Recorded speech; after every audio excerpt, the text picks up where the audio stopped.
you have to imagine what this area looked like in 1860 when the first settlers came here. It was covered in bush, a lot of native vegetation. The Maori settlers at that time mainly lived on the coast around Piha, Karikari.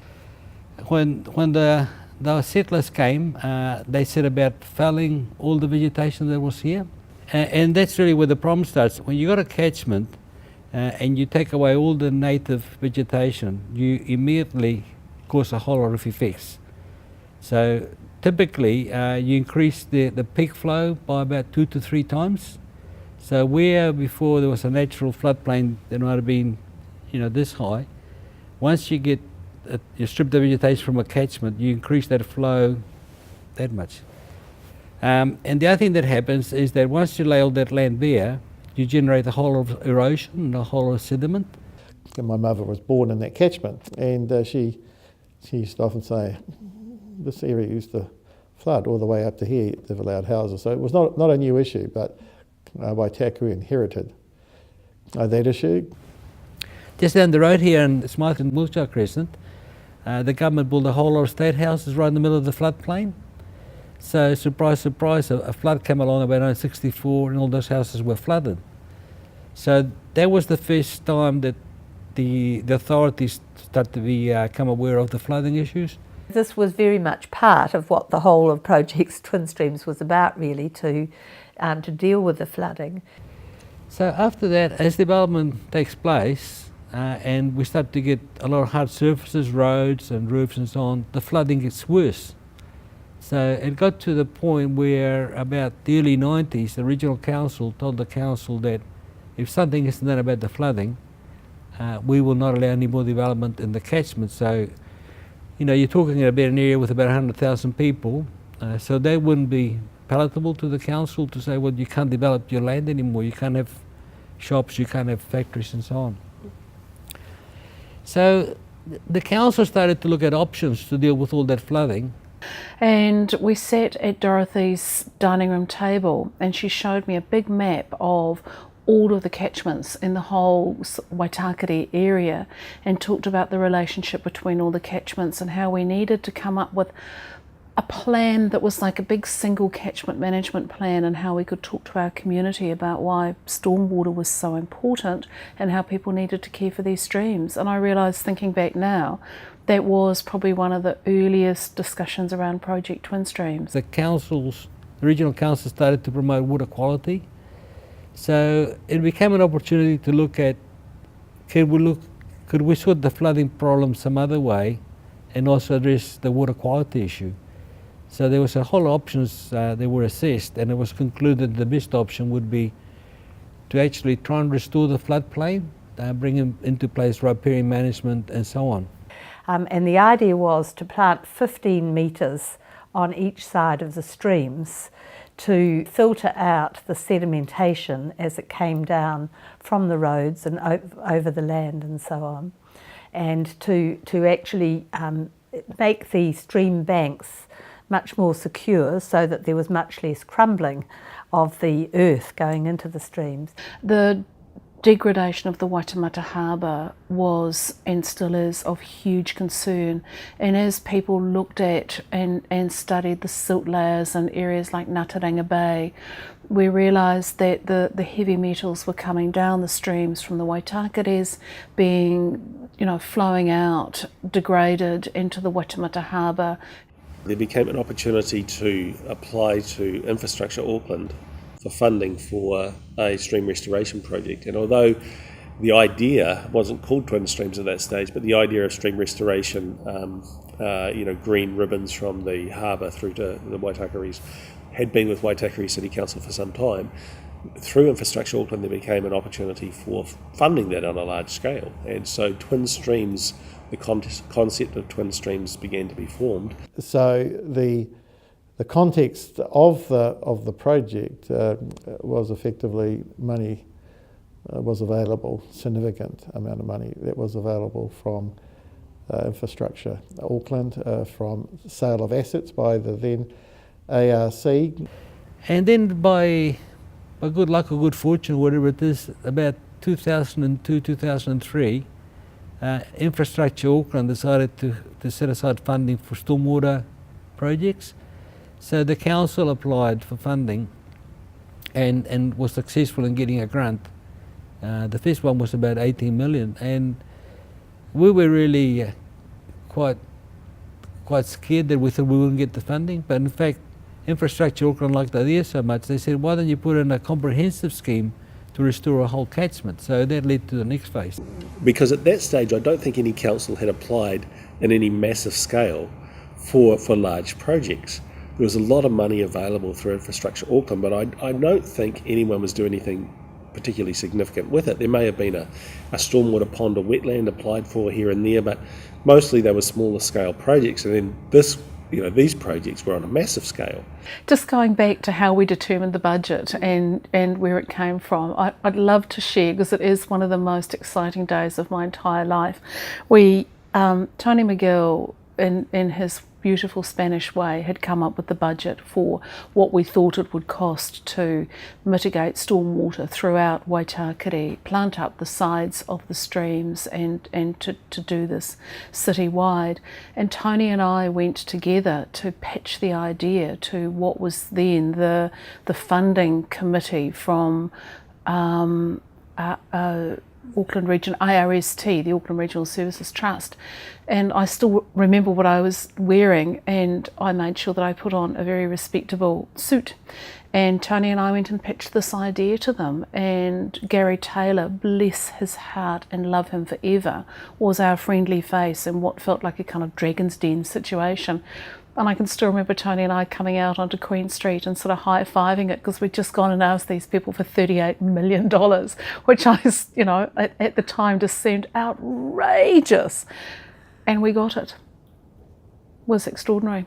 And when you join up all the dots of all these unique aspects, you have to actually see that Infrastructure Auckland, the people that had to evaluate the application, were open-minded to an innovative way of dealing with a problem rather than a traditional approach. So we've got to give acknowledgement and recognition to those people. They took something that wasn't normal in the context of the New Zealand environment, but approved it. And this was one aspect of it, and very successful aspect of it, and still successful.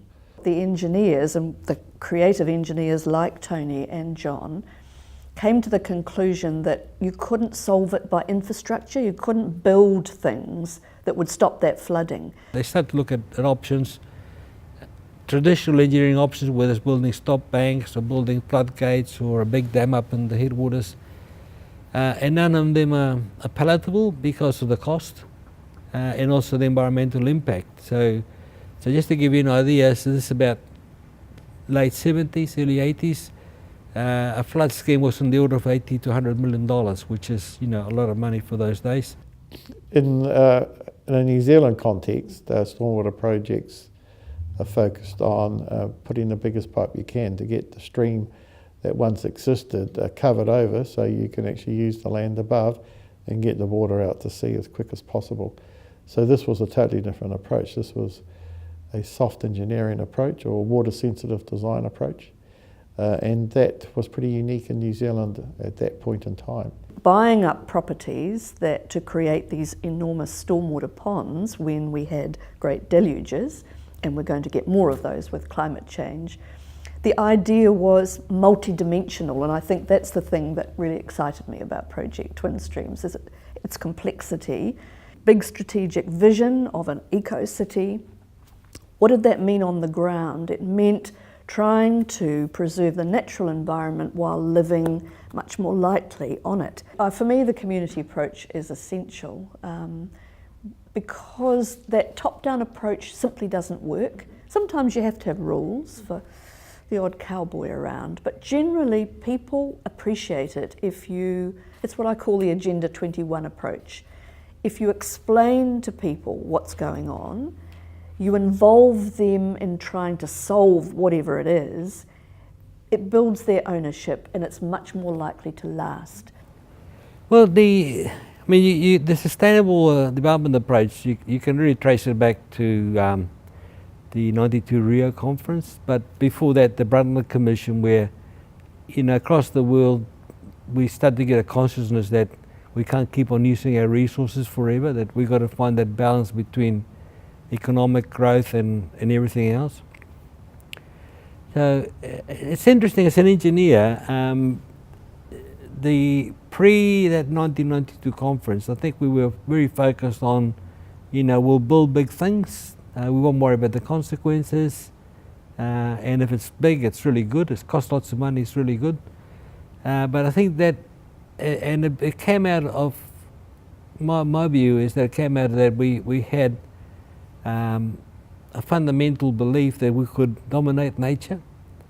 As long as it was for economic development, we could do whatever we liked. The Department of Internal Affairs was part of a central government program called the Auckland Sustainable Cities Program, and that actually came out of some of the world summits in Rio and things like that. But it was a development program, and there were a number of streams to that central government work, and it was to partner with regional and local government in different aspects. So one of those was around creating sustainable cities, and how did you do that? It's really an attempt to demonstrate integrated water resource management. You can't, some people separate out stormwater and water quality and the environment, and you just can't. Project Twin Streams became the perfect vehicle for making sure that we were looking at the kind of cost in managing stormwater, that we would look at what the cheapest way would have been to put it all in pipes, but the long-term environmental effect would have been more negative. The long-term and negative environmental impacts would impact the social impacts, and for the first time then looking at the ability for us to weave the cultural thread through, to work with the arts community, to work with Māori and in partnership, was the place where where it all came together. We began to talk about this project as having 5 key dimensions, which was the spiritual focus, which is actually quite an unusual thing for a central, a local government organisation, council to do, but particularly when we were talking about the land and about water and the spiritual values and our connection with Māori and tangata whenua.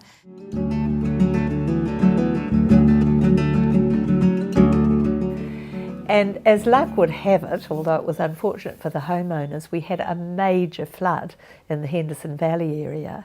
We invited them in the week of the flood to a meeting in at council. After we had heard from them all, we then started talking about and had some overheads showing the catchment that they were part of, showing what the problem actually was from a stormwater perspective, and showing where their properties were and showing how their properties were actually being affected by, but also contributing to, the problem of the stormwater not being able to just ebb and flow as it naturally would. And so we explained to them that as it happened that some funding was being made available for us to be able to talk to property owners to either purchase parts of their property or to put in measures that would actually work with the streams in a natural way to actually ameliorate the problem. So it blew them away that here was council actually saying, yes, we can help you with something, but we want to know more from you. You live there, you know what the problems are. So we drew from them ideas that they had. There was a lot of suspicion, huge amount.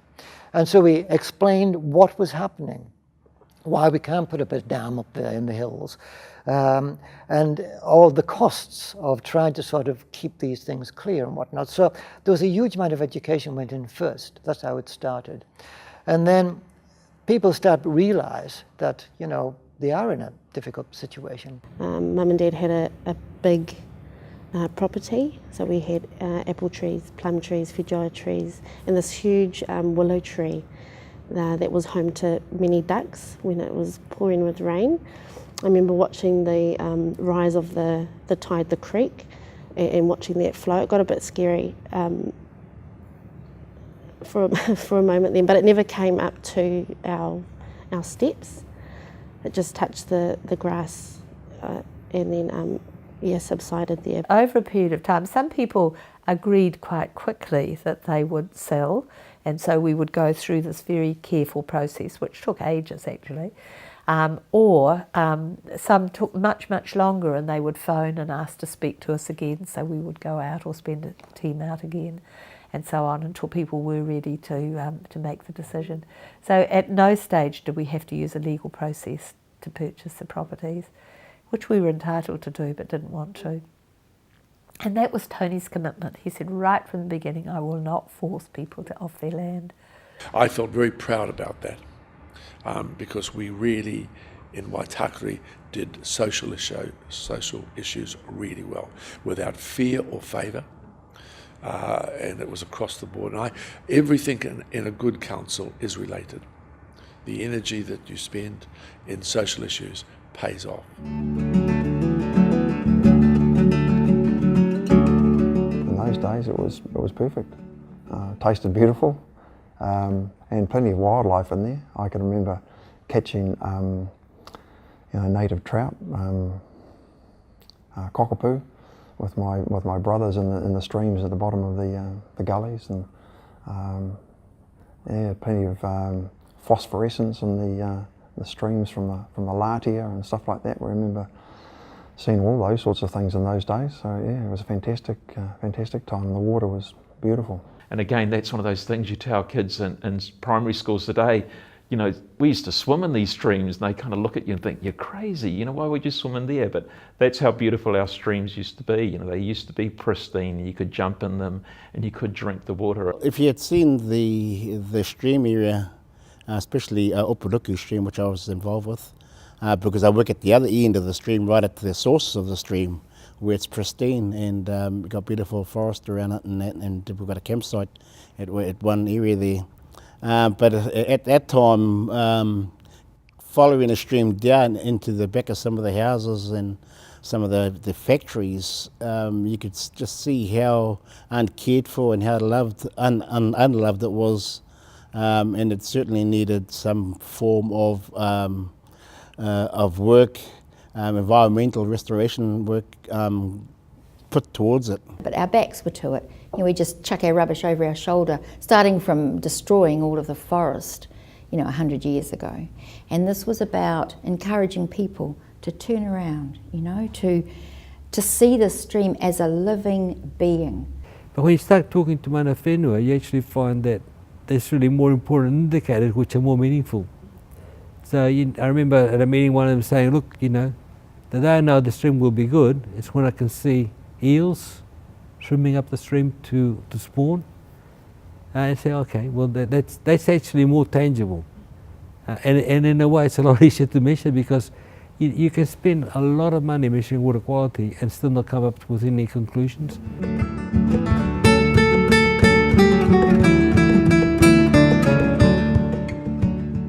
Te Kaipo actually had a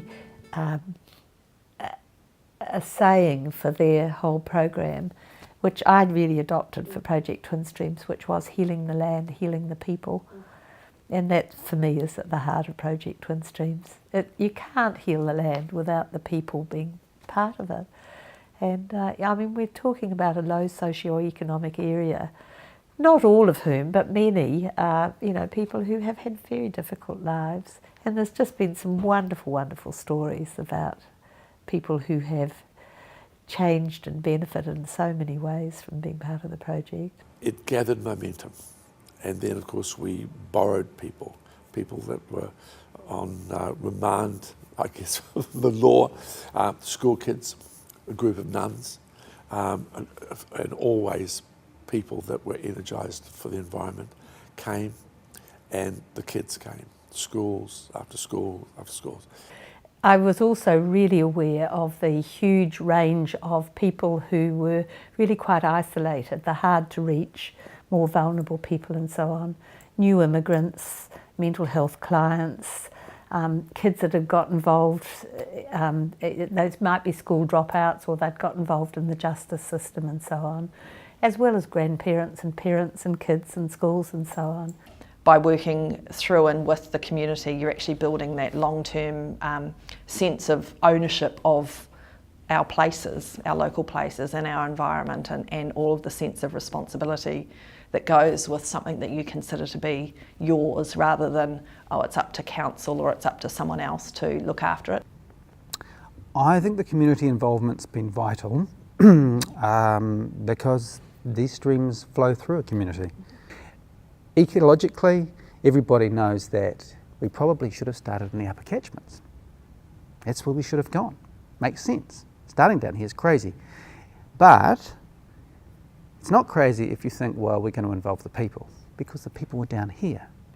Yeah, working with the community is not easy always, and thinking back to the early days, we stepped carefully, and the last thing communities want is to go piling into their neighbourhood and going, hi, we're here from council and we have gloves and a van and music and fruit juice and we've come to plant up your stream. It was really important for people to understand why this was happening, to ask people how they would like it to be done in their area, and to take those lead community, community leaders, and whether it's Play Centre or the local marae or the school, to tell us how to step through sensitively with their community.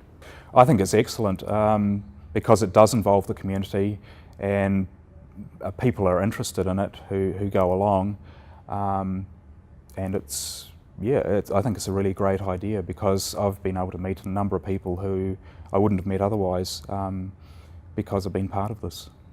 You know, in modern society, we too often go to work, jump in our car, go back home, go back into our house, and it's a closed loop. And with Project Twin Stream, what I saw were people that came out and interacted in a friendly, non-threatening environment in which they could feel good about what they were doing. Let's say you're going to spend $100,000 and you employ a contract in an additional way. Well, that'll employ 4 people for 3 months.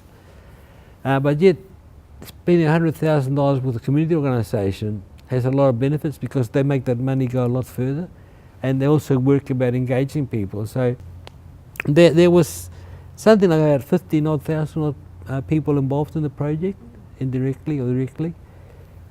Not full time. We had gumboots for the kids. We always provided food, juice and fruit and whatever, and we'd have periodic barbecues. It was about honouring and valuing what they contributed. We decided we'd like roving musicians, and so we engaged local people. We had a flute, a guy playing a flute at one of our plant days, and another couple of people playing guitars. So the idea is they'd wander through the crowd and sit down, and I remember a community person saying that she was just blown out. She was there planting the stream. Next minute there's this guy behind me playing a flute. And she just thought that was beautiful.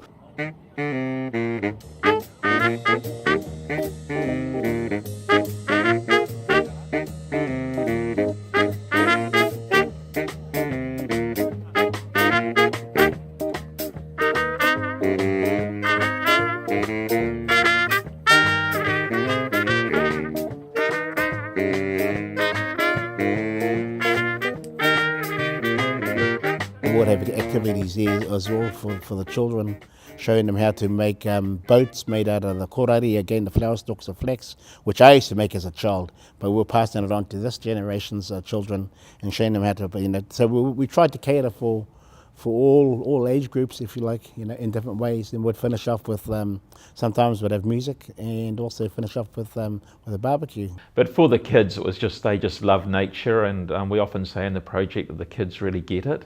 For them, you don't need to explain why we need to look after our environment. It's just a completely natural thing for them. They love the outdoors, they love nature, they love the fish and the geckos and planting trees. For me, being part of planting and doing a lot of that kind of dirty work in Year 12 for the community service role, there were a lot of days where it would be raining and the girls would kind of not be too keen to go out on that day, it's kind of nicer to just stay at school in the warm. But once we got out there, it was fun, mud and rain. Yeah, I think it was just building the excitement as well, and just generally creating more awareness as well for the younger, especially the younger generations. Yeah, I think its strengths is definitely its direct impact on West Auckland's like streams and into our land, because above all the talk and all of the like programs we have going on, we actually do get stuck in, and like we're mulching, we're weeding, we're propagating, and we're replanting with all of the schools that Richard and like his team go through with because I think they work with Pamaria, they work with St. Dom's, they work with all the West Auckland schools. So we are actually getting stuck in. It's not just a lot of talk. Yeah, the gumboots and our rough clothes. But it was really good feeling, like doing something. Yeah, we brought our gummies out. I think like our previous involvement the previous year got us really excited about it. So when we did come up to like the senior roles, we did push for it to be a little bit more like seamed into and stitched into our program at school. We used a lot of the schools, a lot of the neighbouring people who may have bordered onto the stream area, got them involved, and we did it in a number of ways. We did it through stories, through telling them about the different plants that a lot of the children from the different schools were during planting days, bringing stories to those plants through traditional uses, whether it be for medicinal uses, or whether it be for food. It sort of threw highlighted the plants in another way. It wasn't just a green plant which they were planting in the ground. It actually had a story to it. It had whakapapa, if you like. And so bringing that to light for the children, I think was hugely important. I see huge benefits for schools. I'm always looking for opportunities for children to serve, to get out and do a bit of community service. I think is a fabulous opportunity for kids to be involved in. So I mean, whether twin streams continued or not, I mean, I would still be looking for opportunities like that, because I just see huge value in them. You know, make sure you invite your parents down here to have a look and see what you've been doing. Bring them down and, you know, understand that these trees that you're planting are going to be here forever. A lot of people with a mental health issue become quite isolated for all kinds of different reasons. The beauty of it is nature is obviously healing, but it also gives people a chance to be a little bit farther away if they need to be. They can go for a walk if they like. They engage as much or as little as they want to. Some people say that's what gets them up in the morning. They get back out, they reconnect with their community, but I think the biggest thing for them is the feeling of self-worth. They're giving something back, and that's huge for people. And they put this on their CV. About 8 or 9 people have ended up in employment directly through Project Twin Streams. And in the corrections group, some of the people there, they knew which ones they'd planted, and they would bring their families down to see where they'd planted. And we have actually employed 3 people that we've brought through a corrections program into our project. A lot of the times they don't have licenses, so sometimes it's employing them for a short period of time while they get on their feet and they get their licenses back, and then they can go back into the work that they really value or you know, meets their skill base.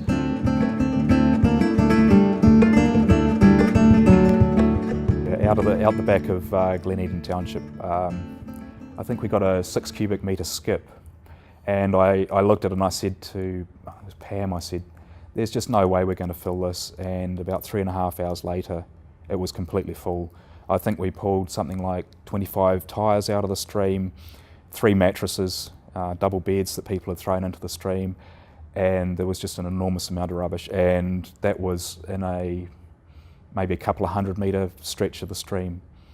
So there's so much more that can be done. The waterways were hidden away. That was their beauty, their secret, but also their downfall, because people could go with a load of tyres. Yeah, a load of tyres, probably commercial. Yeah, I mean, or a load of diffs, you know, or fenders, bumpers. Let me tell you, or wheels, and just go down the back, 10 o'clock at night and throw it all over. And like, you know, you can feel so put upon to find builders' waste, you know, the kitchen sink, the bath, and the walls thrown over the streams. And you'd see that.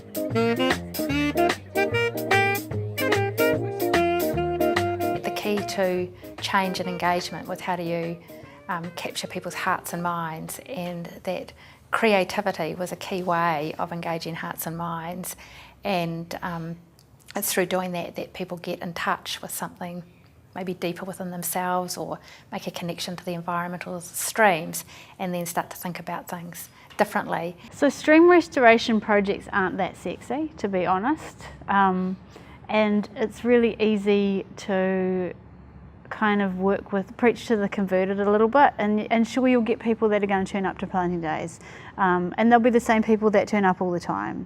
So without something new and something innovative, that was never going to change. Those numbers were never going to grow. It's kind of like you can stand on street corners and shout at people about how they should change their behaviour, but no one's really going to listen to you. So this was something really different. Through offering people a chance to learn about something in a creative way, it was really appealing, and it just gave people a chance to learn things, and they didn't actually realise that they were learning along the way. One of the first art projects that we did was down on the Corbin estate, which was the big tuna down there, the big eel, which I often see kids clambering over it, and it's wonderful because it's artwork, but it's also a playing thing. And Janet Holt, Janet was amazing. To her, the key was this wasn't art done by an artist to be put down there whether you liked it or not. This was art that grew out of the growing passion and love and interest that people were developing in relationship to their stream. The engagement was such an important part of the project. It was like the giant carrot that gave people motivation, gave them a little bit more reason to do something different. That was a really exciting part of Project Twin Streams, because I see creative engagement as a way of really capturing a whole sort of section of society who respond to nature. It's sort of basically a way of enabling people to respond to nature. Creative engagement's also been used as an educational tool in terms of teaching people about pollution and allowing people to make political statements about those things as well.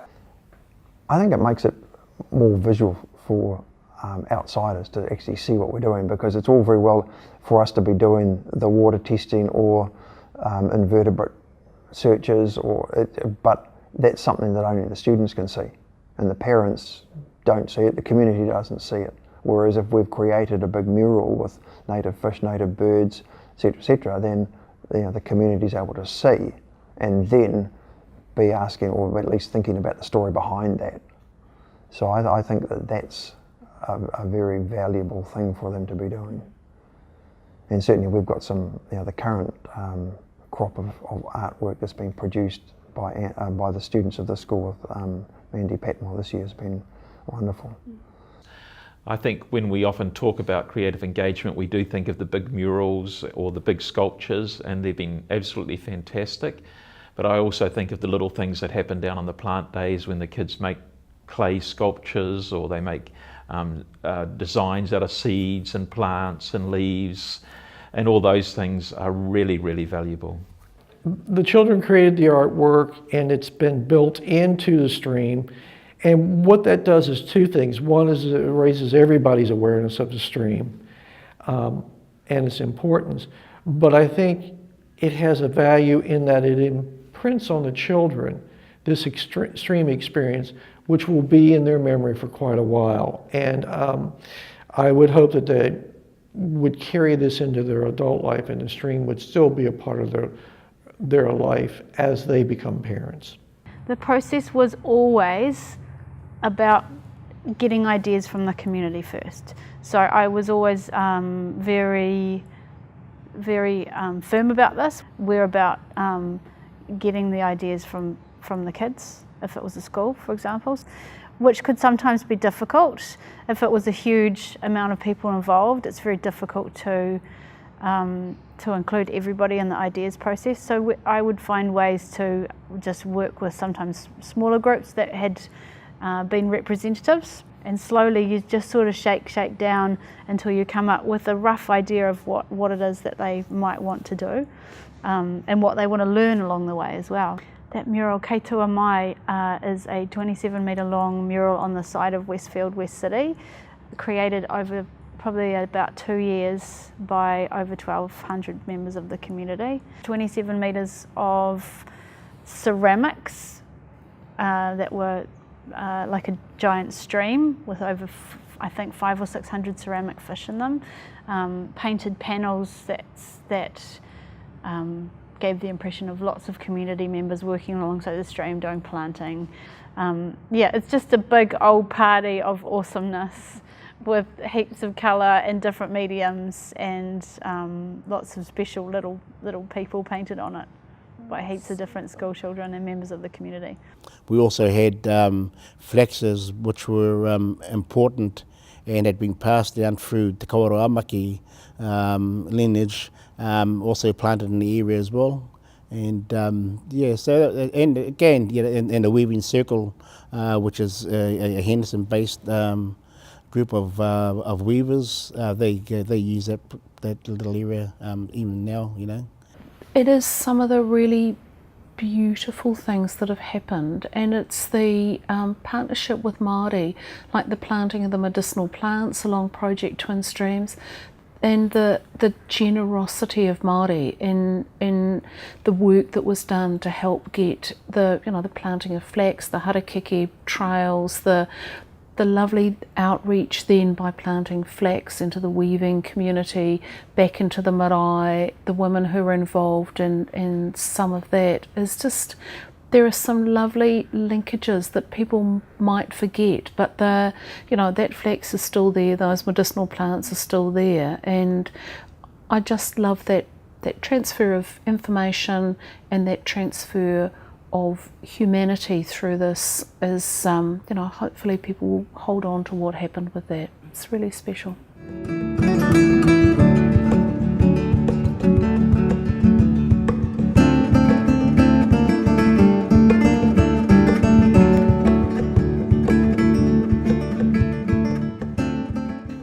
It's so interesting thinking about the challenges and, getting it up and running. It's a wee bit like childbirth. I'm sure it was really hard at the time. I've kind of forgotten that, because you remember the good bits and the plantings and everything good that's come out of it. So there were challenges, because as soon as you start getting community involved in council processes, of course, the way council does things doesn't work in communities, and sometimes the way communities doesn't work for council. When you're doing something that is meant to be experimental, you don't always know what you need. You don't know how your framework's going to work. He had his own way of doing things, which another environmental person coming on board might have had a different way. So there was many an argument of huge amount of debate of how to clean up a stream, and each one had a different idea. There were multiple challenges, multiple meetings, challenges, and even how you begin to think of it, how you evaluate and know that you're making a difference, because there were so many things that the project wanted to make a difference around. This project's actually a split personality. It's like working, it's almost like, I said to somebody recently, I said, we need it to be bilingual. We sort of had a French side and an English side, and most people either spoke one or the other. If they're from the environmental side, they spoke this, and if they're from the social side, they spoke this language. And we needed people who were fluent and could just cross over. Establishing the principles of the four well-beings. There's some real challenges when it comes to implementation, and even more challenges when you come to evaluation. So take the environmental outcomes. Well, even that difficult, because you can't actually prove that if you take certain actions they'll have beneficial results. It's very, very difficult. So you can say, yes, look, I believe that if we do riparian restoration or reduce sediment or reduce filters, but try and prove it absolutely, it's really difficult. Oh, the biggest challenge is just to get people to turn up on the day. I think that's where the most pressure is. A lot of people measure success on numbers and stats, and that's unfortunate because really the success should be measured on the long-term buy-in and what people's view is of the environment and their kaitiakitanga, how they form a relationship with nature. It was so ambitious, so outrageously ambitious. It could only fail, and it succeeded because it inspired, and the people that were needed to pull it together, bring it together, were inspirational too. Council would try some things and communities would try some things, and sometimes we'd rub up against each other, and then there was always a way forward, and we always found that way forward. Well, strength is that it worked. I mean, we worked out, I can't remember now what it was, but I think we worked out that there were well over 20,000 people had actually, community people who had become involved with Project Twin Streams over time. We developed really strong relationships, and I think the strength was that in those first few years we had a really stable team within council that didn't change, and we also had our community partners, and the first lot of community coordinators were very passionate, and they were there for a while, and we created a very robust relationship. If you look at it from a pure results base, were the streams a huge amount cleaner? Did we trap all the silt and did we stop all the heavy metals? Of course not. But have we changed the mindset about how people look at these streams, recreate around these streams, build and expect the streams to be treated? Absolutely we have. You can't always measure everything that counts, and not everything that you you can measure counts. So, and that's a debate because unfortunately you're still tied up to the rates debate. So when the rubber hits the road, the rates determine what we do, and we don't actually have the discussion about value. So that's a work in progress. Still needs some work done on that.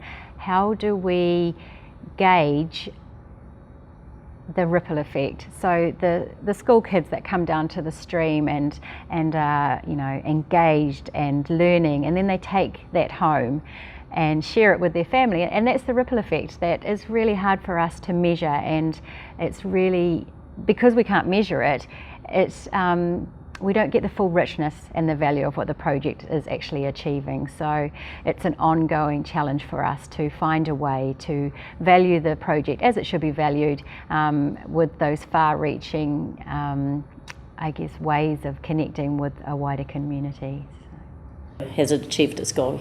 Yes, and there's always more to do. All we've done so far are the urban areas, and without doing it right back to its source, it won't have actually achieved its full goals.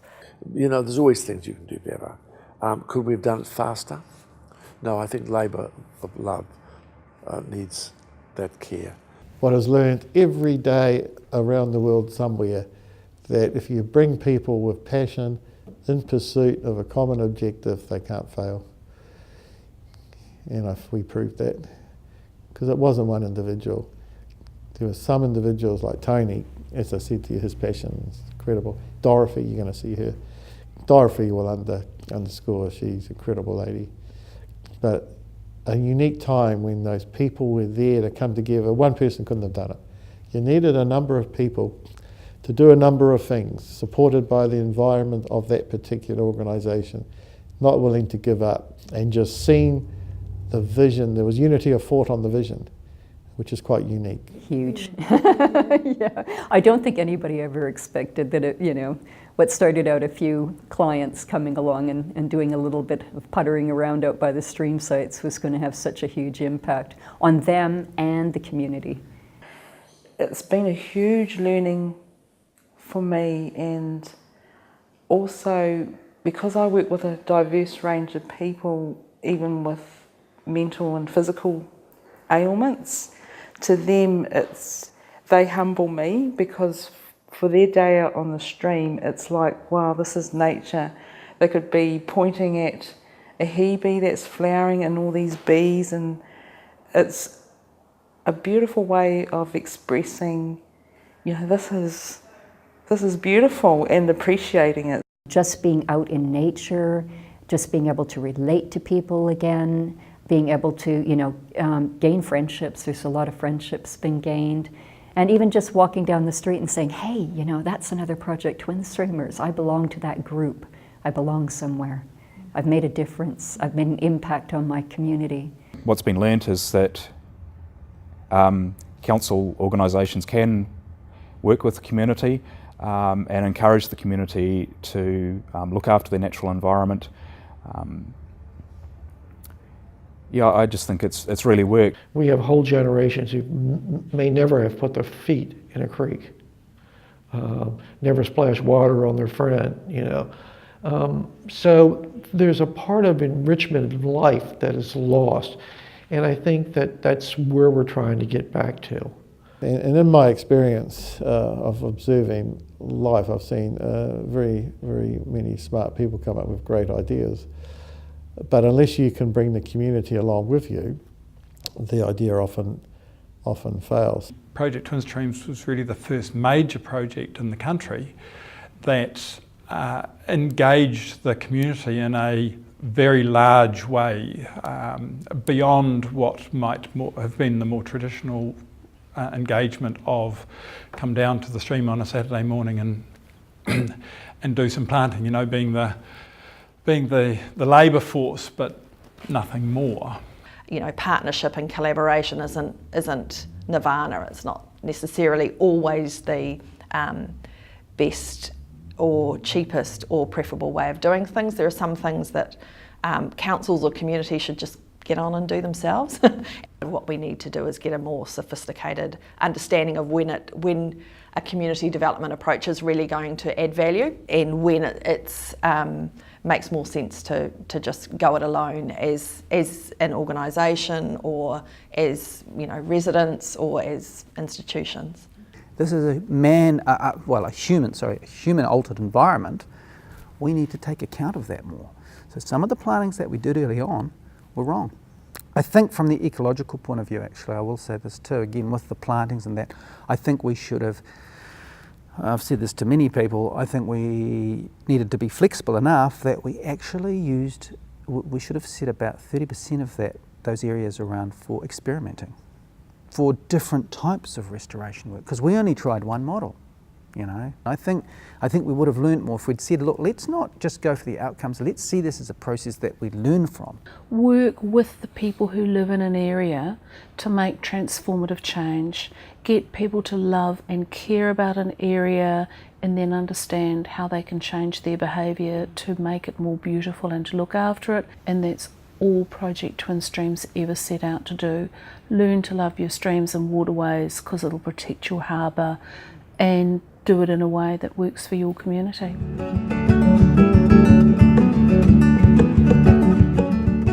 Waitakere wasn't that keen on being part of the new city because we wanted to continue on at the time in the eco-city direction. So I think there's probably quite a lot of dissipation of energy, but I guess people did what they could. A lot of us felt a terrible loss of losing our eco-city, and that was the whole, you know, the reason why Project Twin Streams came about. You know, such a visionary subject was because the politicians saw or wanted to express that whole reality of the eco-city, and I mean, that's the worry, I guess, in the future is a livable city. Is that an eco-city? Time will tell. So moving into the super city through the new unitary plan, which is our set of rules about how you can build, where you can build and what you can build, the Project Twin Streams approach, I can see the footsteps of where it's changed some of the thinking. So our stormwater management is not all about putting things in pipes. Still not quite good enough from my perspective, but it's better than it would have been without Twin Streams. Oh, I think it had a huge effect on the project, probably more around our thinking more than anything else. Frameworks, partnering principles, the green city, the green print for the city, those kind of things didn't transfer necessarily into weren't frameworks that were directly picked up by Auckland Council. I suspect that its vulnerability was well, first of all, it was unfortunate that we went into the new council, not because the new council's bad, but that bridging wasn't there. Right across the whole council structure, it was still seen as a stormwater project, and it was quite hard to shift that. And so when it went to the new council, to the new Auckland Council, it sort of sat within the stormwater area rather than being a multi-dimensional project as it should have been. My biggest sorrow around Project Twin Streams is it has got shut down to a significant degree in terms of the way that it was operating, just when those sorts of effects were starting to be owned by the community and taken on board. The time frame over which the project operated in that way hasn't been long enough. I think it was a very successful project, and I hope it will continue, is my hope, my fervent hope, because it wasn't really a project, it really was a journey. And so the journey will continue on, and maybe, as I said before, maybe it will take a different form, and maybe it will be picked up by the wonderful community out here and in Auckland as well. It will be picked up in a different way, and maybe it won't be called Project Twin Streams. Well, I don't know what the future is. It sort of seems like a rock band that was, really big in the 80s and has just kind of, what happened to them, where are they now? So I really don't know. It sort of seems, quite sad if it's just fizzled down and stopped. The environment supporting people and people supporting the environment. Finding a way that they both do those two things right. My aspirations is that the people pick it up and take it further. And now, local people are more empowered to carry it on. I would love to see an outdoor education center built into the project. If we had an education outdoor learning center that integrated with science modules or whatever in primary school and intermediate school and even high school, then we can keep the knowledge going and not lose it like we did, and develop that ongoing respect for the stream. I think I'd want to see Project Twin Streams tackle bigger projects, not just little community service for a few hours in session. I would want to see Camp Project Twin Streams where we tackle it would be cool, a whole project where we just reshape land, which would be pretty cool.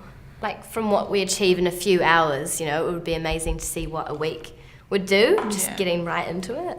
I just wanted to get a lot more people aware of what the Project Twin Stream is about and get them passionate about it too.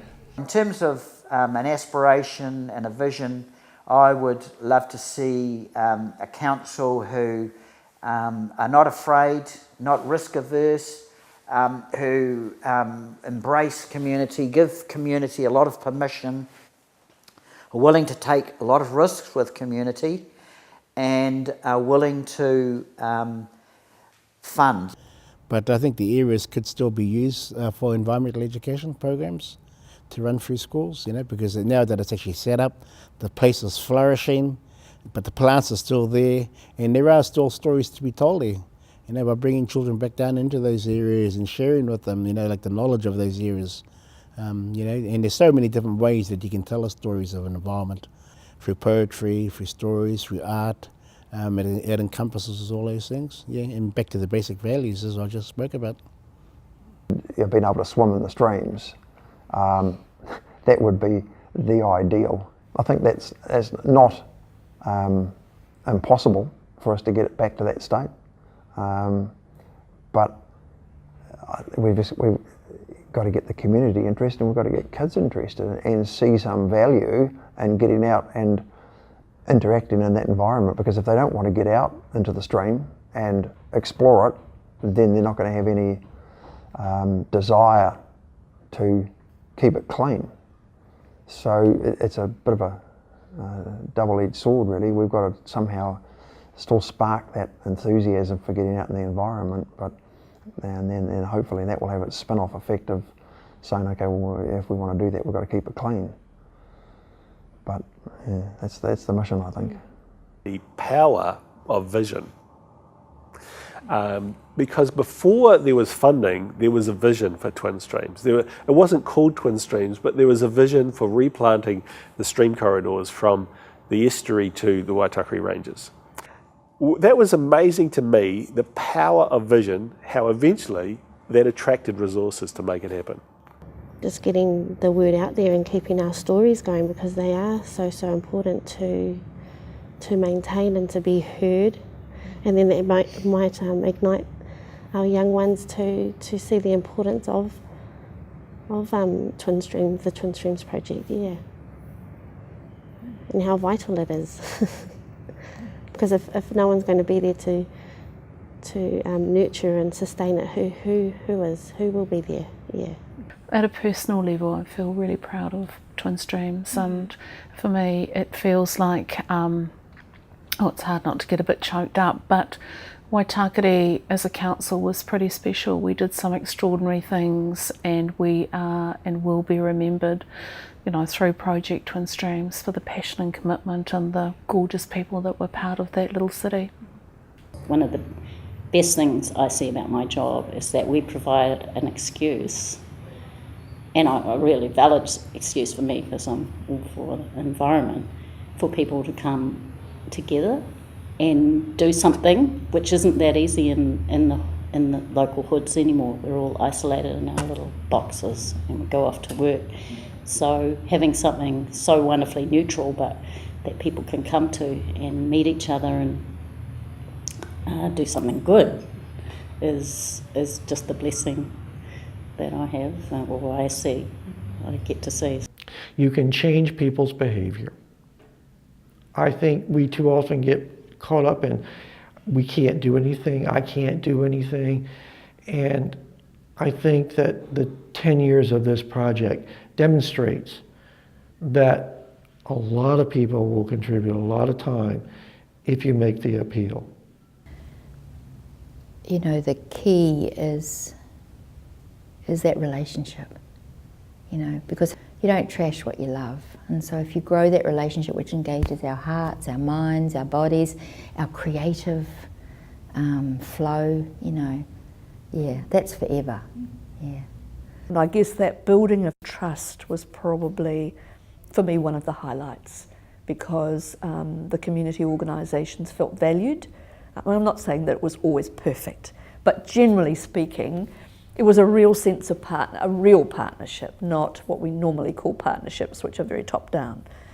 Made huge contribution to build the infrastructure of communities. Where there was no community, where neighbours hadn't spoken, neighbours could speak. I just don't know where to begin, really. It's just been huge. It's, yeah. It's something that's made everybody feel wonderful. Yeah, anybody who's been involved. And we were just exceptionally lucky with the whole EcoCity Project Twin Streams idea to have that, what I call the marriage of true minds. It was a real partnership between the politicians, the community, the staff, and Māori at that time coming together in quite an unusual way. And I think we were so lucky. We were just so lucky. It is hard for council because they've got so much they do to have a holistic approach that crosses the areas. So it's not just parks, it's not just community development, it's not just arts, it's kind of weaves all these things together, and that's magic. And I know it wasn't easy, but it has worked. Take your streams and love them, and really, I say love. The earth needs love. It needs attention. Garden by it. Do all the things. Compost. Just give your streams life. They need to be living. If they don't live, they will die.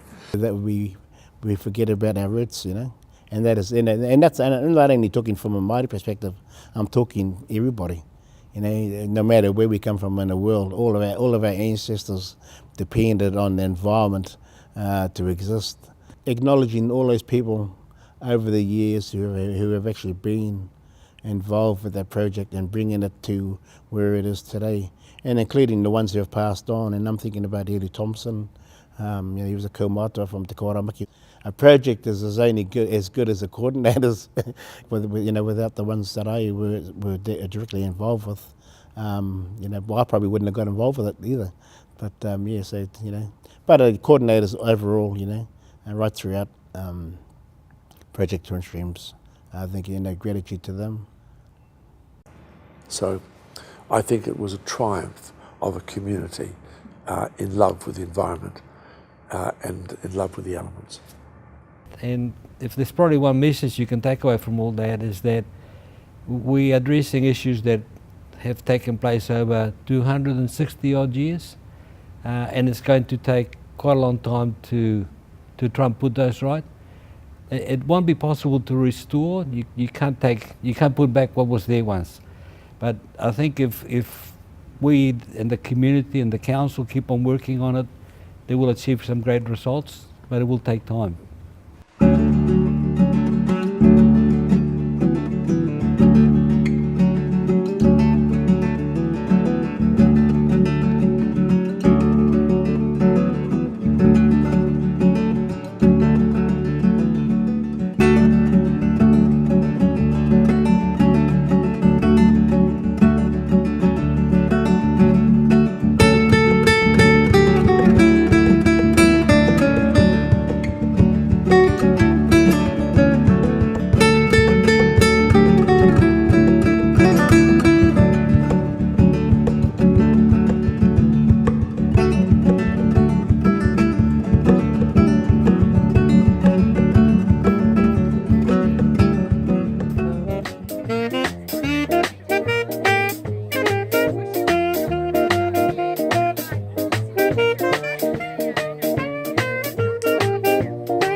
Thank you.